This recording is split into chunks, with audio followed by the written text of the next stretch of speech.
Oi, tudo bem? Conforme prometido, já estamos aqui. Esse é o canal do Paulo Echê. Nós vamos falar agora sobre a possibilidade de impugnação da candidatura de Flávio Bolsonaro. Começou a circular esse murmurinho nos corredores de Brasília e parece que os caras acharam, né, o fio desse novelo de lã para impugnar a candidatura de Flávio Bolsonaro e já deixá-lo inelegível por 8 anos. Não vai ser uma tarefa fácil, mas, pelo que nós estamos vendo, é bom o nosso público, o eleitor brasileiro, ficar preparado para essa iniciativa. Será uma briga bem dura, porém diferente daquela de 2022. Por que diferente? Porque quem está no comando do TSE agora é um outro grupo. É o André Mendonça e o Cássio Nunes Marques. Então, dificilmente eles vão querer bater de frente com a vontade popular. Por quê? Porque o Brasil hoje está polarizado. A política está polarizada entre a direita e a esquerda. Qualquer iniciativa contrária agora, qualquer iniciativa que prejudique a candidatura de Flávio Bolsonaro, vai ser um murro em ponta de faca. Quem é que vai aguentar essa pressão? Quem é que vai aguentar essa pressão, uma vez que o continente inteiro está sendo realinhado para o lado da direita? E ainda mais com o apoio, né, de grandes players na geopolítica, no mercado internacional, nesse tabuleiro internacional. Quem é que vai ter coragem de bater de frente e assumir a responsabilidade depois? Então, isso é um ponto favorável para Flávio Bolsonaro. Mas o que está pegando aí, principalmente, é a reunião que ele teve com os embaixadores e diplomatas para falar do processo eleitoral brasileiro. Ele falou das urnas. E a gente tem que ser bem claro aqui, porque ele mencionou o resultado de uma investigação e de um relatório da CIA americana, CIA e FBI, CIA e FBI. Então, veja, lá nos Estados Unidos, esse relatório não foi produzido para ajudar Flávio Bolsonaro. Foi uma ação inteiramente independente, mas que vai acabar ajudando. Flávio Bolsonaro usou o resultado dessa investigação para apresentar isso aos diplomatas, aos embaixadores, que, por sua vez, se quiserem, podem confirmar isso. Inclusive, né, o membro diplomático americano no Brasil pode confirmar isso diante dos embaixadores. E aí a gente se pergunta, diante de uma situação dessa, o que pode acontecer?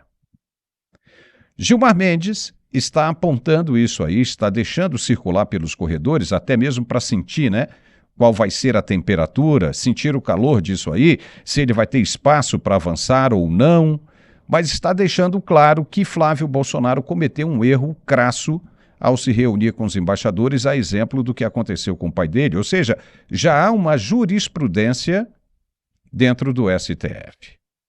Pois é. Aí você se pergunta, mas a justiça eleitoral brasileira não tem um ápice nessa história? Não tem o Tribunal Superior Eleitoral, que é o TSE, como sua instância máxima para a apreciação de registros de candidatura e pedidos de impugnação? Tem. Mas, no entanto, o Supremo Tribunal Federal atua como Conselho Constitucional e guardião final da Constituição Federal de 1988, o que permite a atuação de seus ministros, como Gilmar Mendes, em decisões que impactam diretamente a elegibilidade e os processos eleitorais. Ora, mas então para que servem Cássio Nunes Marques e André Mendonça? Para que servem, então, o presidente e o vice-presidente? Ok. A atribuição de conceder ou impugnar uma candidatura cabe técnica e dirigidamente ao TSE. É verdade. Porém, contudo e todavia, a legislação e a jurisprudência prevêem mecanismos em que o STF intervém e interfere na esfera eleitoral, sobretudo quando envolvem, primeiro, recursos extraordinários. Caso o TSE decida sobre a elegibilidade de um candidato com base em matéria constitucional, cabe recurso ao STF, que tem a palavra final sobre o tema.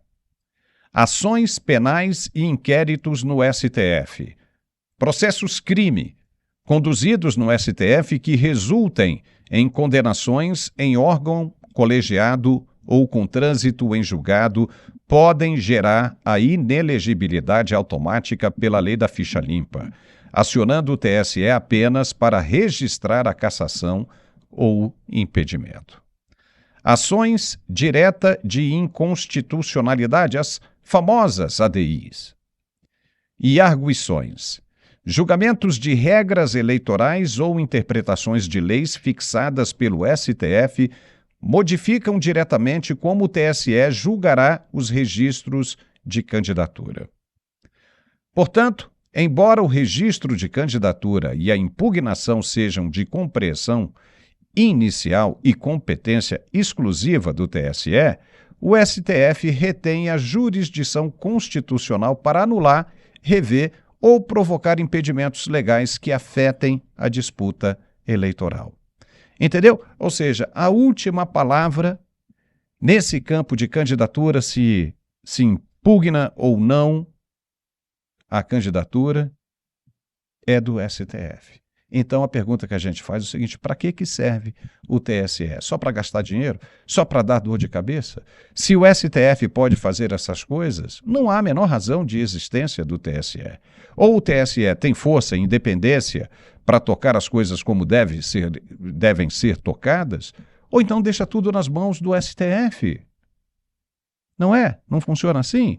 Então tá. Aí, por outro lado, a gente tem a ação de Flávio Bolsonaro.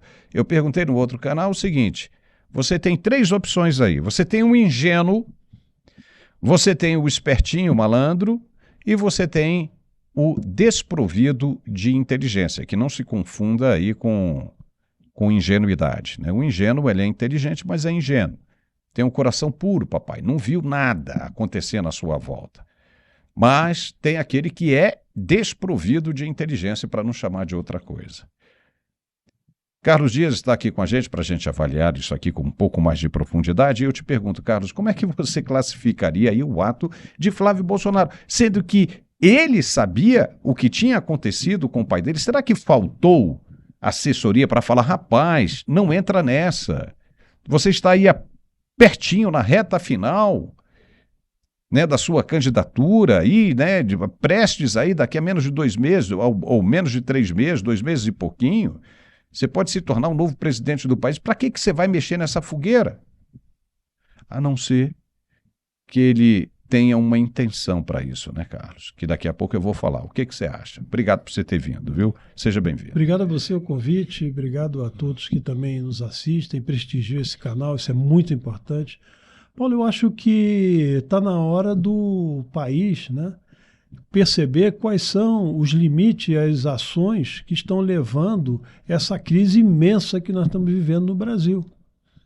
Então, eu acho que foi de caso pensado, como se diz, né, a situação dessa manifestação do senador Flávio Bolsonaro, pré-candidato à presidência, enfrentando o assunto que tem que enfrentar, que é exatamente essa questão da insegurança que se tem dentro do sistema, eu diria até nem sistema, mas o regime eleitoral, vamos chamar assim, de maneira mais ampla. Não seria muito mais fácil, como estava caminhando o projeto, que houve a intervenção do ex-ministro Barroso no Congresso Nacional, quando era exatamente o voto impresso e a contagem pública dos votos? Não seria mais fácil?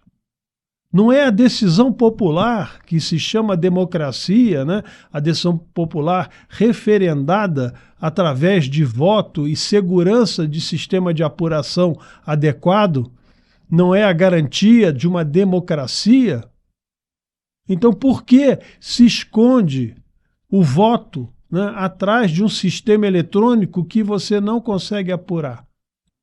Então, eu acho que ele fez uma provocação extremamente relevante. Exatamente isso. Ele colocou nas mesmas bases de 22 as possibilidades de interferência em 2026.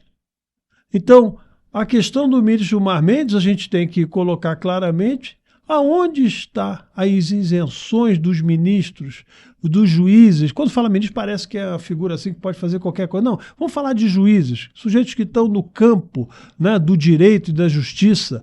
Essas pessoas não têm que ter isenção de análise dos fatos. Eles podem pressupor e dizer que tal ou qual atitude de um candidato pode levar alguma... Ele não é assessor jurídico de candidatura, ele é um ministro do Supremo Tribunal Federal que pode analisar um caso concreto, que eu concordo contigo, Paulo, que é extremado, porque o limite máximo é da Justiça Eleitoral. E ponto. Só pode haver uma intervenção do Supremo Tribunal Federal se houver um comprometimento da Constituição naquele ato. Mas até agora a gente não viu isso. E tem uma malandragem aí, né? Vamos lá, dos três, eu vou dizer o seguinte, desprovido de inteligência, o Flávio não é, ok? Ingênuo, muito menos, porque o cara é senador da República, é candidato à presidência da República, é advogado, o cara teve instrução, ingênuo o cara não é. O cara conhece muito bem como é que funciona tudo isso. Então resta o quê? Resta o esperto, o inteligente, o estratégico. E eu lhe pergunto, e se isso não é uma isca para que Gilmar Mendes e o STF mordam? E aí você tem argumentos para apresentar para fora e para o mundo, principalmente para o governo americano, de que há, sim, uma perseguição política com o intuito de acabar com a direita no Brasil. Uma cassação dos candidatos à direita no Brasil. Imagine você se o Supremo decide cancelar a candidatura de Flávio Bolsonaro. Como é que você acha que vai bater isso nos Estados Unidos? Como é que você acha que isso vai bater no restante do continente americano que está tombando para o lado da direita? E mais, Flávio pode simplesmente dizer o seguinte: eu apenas usei o resultado do relatório da investigação da CIA, que vocês têm aí, que é uma verdade. É ou não é uma verdade? Pergunta para o governo americano. E o governo, sim, é uma verdade, está aqui. Fala, olha, então, por trabalhar com fatos, eu disse apenas e pedi aos embaixadores que prestassem atenção, porque o relatório da CIA aponta manipulação e presença da Smartmatic no processo eleitoral brasileiro. Isso. Os caras lá já têm essa informação. Os caras vão dizer o quê? Ah, é? E eles estão caçando vocês por causa disso? Falou, estão acabando com a eleição no Brasil, como Daniel Ortega acabou na Nicarágua. Como é que você acha que os americanos vão rebater isso aí? Como é que você acha que a comunidade internacional vai encarar isso aí? Entendeu? Onde é que está o problema? Flávio Bolsonaro conseguiu dar o recado para os embaixadores e, ao mesmo tempo, se proteger com essa armadura do resultado que vem dos Estados Unidos. Se Gilmar Mendes se atrever a entrar numa dessa, todo o grupo que já está pendente de credibilidade, Alexandre de Moraes, Dias Toffoli, Flávio Dino, Cristiano Zanin, Carmen Lúcia e o próprio Gilmar Mendes, caem. Todos eles são destruídos na mesma hora. Cai a República inteira. A fúria lá de cima vem com tudo, porque a Maria Elvira Salazar já disse que o Foro de São Paulo é a nave-mãe da maldade. O Marco Rubio já disse que eles são todos extremistas de esquerda, que eles vão acabar com todos esses extremistas no continente americano. Então, é a gota d'água para transbordar esse copo de água, tá? Que já está cheio. Entendeu? Se liga aí, o que você acha? Não, eu estou de pleno acordo. Inclusive, a minha linha de raciocínio ela vai ao encontro, né, direto daquilo que você se manifestou. E tem mais um agravante ainda, porque você só pode caçar uma candidatura que está em processo de registro e, portanto, passou pela convenção e já está em atividade de pedir votos, quer dizer, estão no meio da campanha eleitoral. Ela não é antes, ela é durante o processo eleitoral. Então aí você tem um problema seríssimo, né, de interferir diretamente, né, numa candidatura em que não só as pesquisas estão apontando como uma grande possibilidade de vitória, mas também uma expectativa real do povo. Né? Temos que lembrar a Colômbia e o Peru. A Colômbia agora com o Petro fazendo não reconhecendo o vitorioso, né? O resultado vitorioso das urnas, porque ele não conseguiu controlar as urnas. Peru, mesma forma. Tentaram, de alguma maneira, né, recontagem, etc., mas o sistema é o quê? É um sistema aberto. Né? Então é o que a gente precisava discutir aqui no Brasil.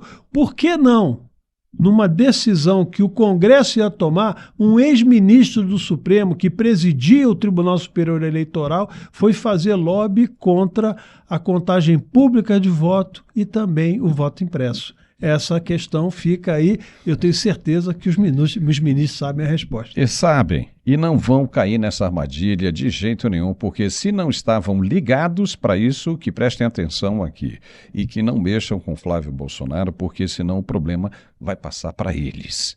E eu tenho certeza que eles já têm problema demais e não vão querer agravar essa situação. Eu vou pedir a você o seguinte, se você puder e conhecer alguém de Brasília, mande esse vídeo, mande o nosso canal para esse pessoal de Brasília, tá? Depois nós vamos explicar um pouco mais para frente. Depois do dia 16 de agosto, nós vamos explicar o porquê dessa razão, tá? Dessa ação, né, de você mandar isso para alguém de Brasília. E nós vamos falar também, né, de uma coisa muito interessante que eu acredito que você nunca soube, né? Você que tem mais de 60 anos, você vai ficar maravilhado com o que você vai ouvir aqui, entendeu? Você sabe que uma pessoa a partir dos 60 anos não vai mais precisar pagar plano de saúde e vai poder ser atendido em qualquer hospital que desejar, público ou privado, do mais simples ao mais sofisticado, e não vai ter que pagar absolutamente nada. Você sabia disso? Então fique ligado que a partir do dia 16 eu vou explicar isso direitinho para você aqui, tá bom? Um forte abraço e a qualquer momento a gente volta com outro vídeo. Valeu, obrigado, tchau.